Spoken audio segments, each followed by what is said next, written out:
Sanofi en France, c'est 25 000 collaborateurs, répartis dans tous les territoires, puisque nous avons des sites dans 10 régions sur 13. Nous avons des sites industriels, des sites de recherche et de développement, des sites tertiaires. Et depuis nos sites, nous produisons, développons, exportons des médicaments dans le monde entier. Et si je prends la région où nous sommes aujourd'hui, Bordeaux et la région Aquitaine, nous avons 4 implantations qui permettent de produire, de distribuer et d'exporter dans 170 pays. L'industrie de la santé est l'histoire de Sanofi et l'histoire des territoires. Notre implantation historique et stratégique nous oblige à être dans les différents territoires pour produire, développer et mettre à disposition des médicaments.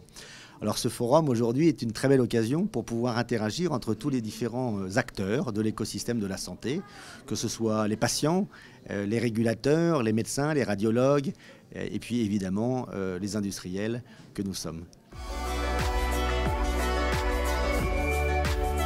Nous avons pu échanger sur la perspective de la France, des industries de santé et de la santé en général d'ici 2030.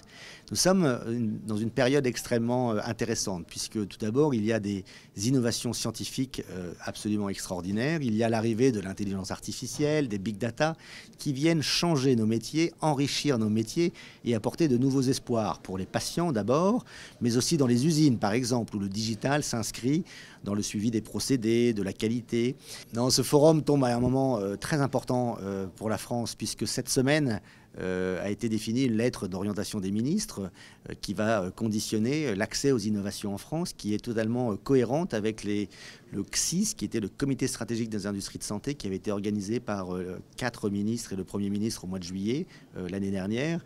Et puis cette semaine a été aussi lancé un nouveau fonds d'investissement dit InnoBio 2, pour pouvoir accompagner des startups, des petites entreprises ou des plus grandes entreprises dans des projets d'innovation de rupture, dans des projets de biotechnologie. Et je pense que la France a un avenir tout à fait prometteur sur ces domaines-là. Et donc c'est très agréable de voir la mobilisation des acteurs de la santé, de la recherche, de la santé bien sûr, de l'économie, pour un agenda France, pour les patients français, mais aussi pour les exportations et les patients dans le monde entier.